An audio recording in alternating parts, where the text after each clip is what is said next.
சமையல். இன்னைக்கு நான் கரூர்ல ஒரு நான்வெஜ் ஹோட்டல்ல போய் சாப்பிட்டேங்க. அந்த எக்ஸ்பீரியன்ஸ் தான் உங்க கூட நான் ஷேர் பண்ணிக்க போறேங்க. இந்த தொப்பி பாப்பா அப்படின்னு சொல்லிட்டு ஒரு ஹோட்டல் இருக்குங்க. எங்க அக்கா பையனுக்கும் எங்க மாப்பிள்ளைக்கும் அந்த ஓனர் ரொம்பவே ஃப்ரெண்டு. சித்தி அங்கே ஒரு நாள் நீங்கள் போங்க, போயிட்டு வீடியோ எடுத்துட்டு வாங்க அப்படின்னு எங்கள் அக்கா பையன் செந்தில் சொல்லிக்கிட்டே இருந்தார். அதனால சரி போயிட்டு வேணா நம்ம டேஸ்ட் பண்ணிட்டு வரலாம், சாப்பிட்லாம் அப்படின்னு சொல்லிட்டு நான் என்னோட டெக்னிக்கல் சப்போர்ட்டர் விக்னேஷும் நானும் தான் போனோங்க. 2 பேரும் தான் போனோம். அங்கே அப்படியே போய் உள்ள நுழைச்சது தான் நம்மளை பார்த்தோன்னே அவர் கொண்டு வந்து வரிசையாக வச்சுக்கிட்டே இருக்காங்க. அவங்க கடை ஓனர் தான் இருந்தாங்க. எல்லாமே ரொம்ப அருமையாக இருந்துச்சுங்க. கரெக்டாக நான் சாப்பிட்டுட்டு இருக்கும்போது எங்கள் மாப்பிள்ளையும் வந்துட்டாரு. எங்கள் பொண்ணுக்கிட்ட ஃபோன் பண்ணி கேட்டேன். அவளுக்கு நான் வீட்டில் இட்லி எல்லாம் ஊற்றி கொடுத்துட்டு அதுக்கப்புறமா தான் போனேன் நைட்டு. எங்கள் பொண்ணு சாப்பிட்டுட்டு போயிருந்தாலும் கூட நம்ம பொரிச்ச பரோட்டா சாப்பிடும்போது மனசு கேட்கல. ஐயோ பிள்ளைக்கும் ஏதாவது கொஞ்சம் வாங்கிட்டு போகலாமா வேணும் அப்படின்னு சொல்லிட்டு எங்கள் பொண்ணுக்கு ஃபோன் பண்ணேன். அப்புறம் எங்கள் பொண்ணு மாப்பிள்ளைக்கு சொல்லியிருப்பாங்க போல இருக்கு. அம்மா அந்த ஷாப்புக்கு போயிருக்காங்க, தொப்பி பாப்பா ஷாப்புக்கு போயிருக்காங்க அப்படின்னு சொன்னோன்னே எங்கள் மாப்பிள்ளையே அங்கே வந்துட்டாரு. அதனால இன்னைக்கு அந்த கடையில் அப்படியே மாப்பிள்ளையோட பேசிட்டு அந்த கடை ஓனரோட பேசிட்டு வச்ச ஐட்டத்தை எல்லாம் நம்ம ரொம்ப ருசிச்சு சாப்பிட்டுட்டு வந்தது ரொம்ப மனசுக்கு நிறைவா இருக்குதுங்க. நான் இப்போ அந்த தொப்பி பாப்பா கடையில் போய் சாப்பிட்ட இந்த நிகழ்வுகள் எல்லாத்தையும் தான் இன்றைக்கி நான் உங்களுக்கு வீடியோவாக கொடுக்க போகிறேங்க. கொஞ்சம் மேட்சிங் ப்ளவுஸ் எல்லாம் எடுக்க வேண்டி இருந்துச்சுங்க. எடுத்துகிட்டு நைட்டு கொஞ்சம் லேட்டாகிடுச்சு. சரி இங்கே போயிட்டு போகலாமே, ஆந்தி வேலை தானே இருக்குது அப்படின்னு சொல்லிவிட்டு அங்கே போனேங்க. நம்மளை பார்த்தோன்னா அவங்க கடை ஓனர் ரொம்பவே சந்தோஷப்பட்டாங்க. வாங்கம்மா அப்படின்னு சொல்லிட்டு வரவேற்று உபசரித்து நம்மக்கிட்ட பேசினாங்க. அதுக்கப்புறமா அவங்க மிஸ்ஸஸை நம்மளுக்கு இன்ட்ரடியூஸ் பண்ணி வச்சாங்க.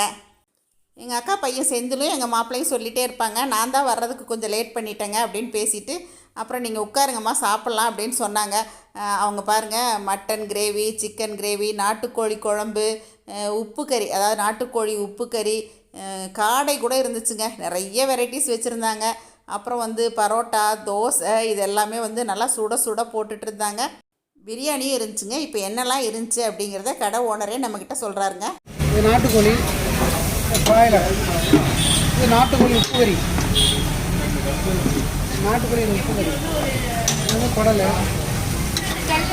இது தலைக்கறி, இது தலைக்கறி, நாட்டுக்கோழி சாப்பிட்டு, இது மட்டன். அப்புறம் சிக்கன் 65 இந்த மாதிரி நல்லா சுட சுட பொரிச்சிட்டு இருந்தாங்க. நிறைய பேர் பார்சலும் வாங்கிட்டு போகிறாங்க. அப்புறம் அங்கேயே உட்காந்தும் சாப்பிட்றாங்க. குழந்தைங்க, லேடிஸு எல்லாருமே உட்காந்து சாப்பிட்றாங்க. பொரிச்ச பரோட்டா அவங்க கடையில் ரொம்ப சூப்பராக இருந்துச்சுங்க. பொரிச்ச பரோட்டா தான் நம்மளுக்கு கொண்டு வைக்கிறாங்க. பொரிச்ச பரோட்டா கையில் தொடும்போதே மொறுமொறுப்பாக அருமையாக இருந்துச்சுங்க. அதே சமயத்தில் நல்லா சூடாக இருந்துச்சு. அதுக்கு குழம்பும் கிரேவியும் பார்த்திங்கன்னா சும்மா ஏகப்பட்ட கிரேவி வெரைட்டிஸ் கொண்டு வச்சுட்டாங்க. சிக்கன் குழம்பு, மட்டன் குழம்பு, அப்புறம் கிரேவியும் எல்லாமே நிறைய வச்சாங்க. நமக்கு போதும் போதும்னு சொல்ல அவர் எல்லா கிரேவியுமே வச்சாங்க. அந்த கிரேவி எல்லாமே காரமும் அதிகமாக இல்லை, மசாலாவும் அதிகமாக இல்லை, ரொம்பவே அருமையாக இருந்துச்சு. நம்ம அதை சாப்பிட்டுட்டு இருக்கும்போதே மறுபடியும் கொஞ்சம் கிரேவி எல்லாம் எடுத்துகிட்டு இருந்தாங்க. விதம் விதமாக கிரேவிங்க. குடல் கறி, தலைக்கறி, மட்டன் கிரேவி, சிக்கன் கிரேவி, நாட்டுக்கோழி, இந்த மாதிரி நிறைய கிரேவிங்க. நம்ம வேண்டான்னு சொல்ல அந்த தம்பி ஒரு கிரேவியாக கொஞ்சம் சாப்பிடுங்கம்மா, கொஞ்சம் சாப்பிடுங்கம்மா, டேஸ்ட் பண்ணுங்க அப்படின்னு சொல்லிட்டு பாருங்கள் இவ்வளோ கிரேவி வச்சிட்டிங்க அப்படின்னு சொன்னேன். அவர்கிட்டையும் இன்னும் இருக்குது கொண்டு வர அப்படிங்கிறாரு. பொரிச்ச பரோட்டாவுக்கு இவ்வளோ கிரேவி பாருங்கள், சூப்பராக இருக்குது. அடுத்ததாக நமக்கு முட்டை லாவா கொண்டு வச்சுட்டாங்க. அப்படியே ஒன்றொன்னா வரிசையாக வந்துகிட்டே இருந்துச்சுங்க. ஒன்று சாப்பிட்டு முடிக்கிறதுக்குள்ளேயே இன்னொன்று வந்துருச்சு. முட்டை லாவாவும் ரொம்பவே நல்லா சூடாக சூப்பராக இருந்துச்சுங்க. அடுத்ததாக பாருங்கள், நாட்டுக்கோழி உப்பு கறி கொண்டு வந்துட்டாங்க. அந்த தம்பி ஒன்றொன்னா எனக்கு வச்சுட்டு போய் எடுத்துகிட்டு என்னை மட்டுமே கவனிச்சிட்டு இருந்தாங்க. முட்டை லாவா, நாட்டுக்கோழி உப்பு கறி எல்லாமே ரொம்ப அருமையாக இருந்துச்சுங்க. சாப்பிட தான் முடியல நம்மளால்.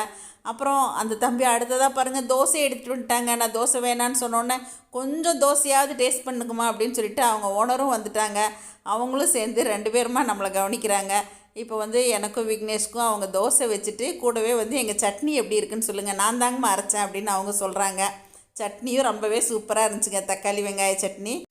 தம்பி நீங்கள் மாலை போட்டிருக்கீங்க, ஆனால் நான்வெஜ் கடையில் ஒர்க் பண்ணுறீங்களே அப்படின்னு சொல்லிட்டு கேட்டேன். சாப்பிட தாங்கம்மா மாட்டோம், எல்லாமே நாங்கள் செய்கிறதும் செய்வோம், எல்லாருக்கும் பரிமாறுறதும் பரிமாறுவோம், நம்ம மனசு தாங்கம்மா காரணம் அப்படின்னாங்க. பாருங்கள், அதையெல்லாம் சாப்பிட்டு முடிக்கிறதுக்குள்ளேயே நீங்கள் பிரியாணி கொஞ்சமாவது டேஸ்ட் பண்ணுங்கள் போதும் போதும்னு சொல்ல கொண்டு வந்து வச்சுட்டாங்க. அந்த பிரியாணியுமே ரொம்ப சூப்பராக இருந்துச்சுங்க. அதுக்கு ஒரு தயிர் பச்சடி, அப்புறம் சிக்கன் 65 ஒன்று தான் பாக்கியாக இருந்துச்சு, அதையுமே எடுத்துகிட்டு வந்து வச்சுட்டாங்க. ஒரே ஒரு பீஸ் மட்டும் வைங்க அப்படின்னு சொல்லிட்டு அவங்கள்ட்ட. அப்புறம் அவங்க கடை ஓனர் வந்து நம்மக்கிட்ட எப்படி இருக்குது அப்படிங்கிறது எல்லாம் விசாரித்தாங்க. எல்லாமே ரொம்ப நல்லா இருக்குங்க. ரொம்ப மைல்டாக மசால் காரம் இதெல்லாம் அதிகமாக இல்லாமல் ரொம்பவே நல்லாயிருக்கு. அதே சமயத்தில் வந்து நல்லா திகட்டாமல் சாப்பிடவும் முடியுது அப்படின்னு சொன்னேன். அவங்கக்கிட்ட வந்து ஒரு 21 வகையான மூலிகை மசாலா எல்லாம் தான் பிரியாணிக்கு எல்லாத்துக்குமே சேர்க்குறோம். நாங்கள் வீட்டிலேயே ஹோம்மேடாக தயார் பண்ணுறதா அப்படின்னு சொன்னாங்க. நம்ம வீட்டில் ஃபங்க்ஷன் இந்த மாதிரி நாட்களில் பரோட்டா, பொரிச்ச பரோட்டா இந்த மாதிரி ஸ்பெஷலாக ஏதாவது வேணும் அப்படின்னா நம்ம ஒன்று ஹோட்டலில் ஆர்டர் பண்ணி வாங்குவோம் இல்லைங்களா, அந்த மாதிரி இங்கே வந்து ஆர்டருக்கும் நல்லா பண்ணி கொடுக்குறாங்கன்னு எங்கள் மாப்பிள்ளை சொன்னாங்க. நம்ம சொல்லிட்டா அவங்க ரெடி பண்ணி வச்சுட்டாங்கன்னா நம்ம போயும் எடுத்துகிட்டு வந்துடலாம். நல்லா சூடாக எல்லாமே பண்ணி கொடுக்குறாங்க அப்படிங்கிறதையும் நம்மக்கிட்ட சொன்னாங்க. இப்போ அவர் ஷாப் ஓனர் பாருங்கள், அவரே வந்து இப்போ பொரிச்ச பரோட்டா போட்டுட்ருக்காரு. ஃபோனில் பேசிக்கிட்டே வந்து பொரிச்ச பரோட்டா சூப்பராக சுட்டு எடுத்திருக்காரு பாருங்கள்.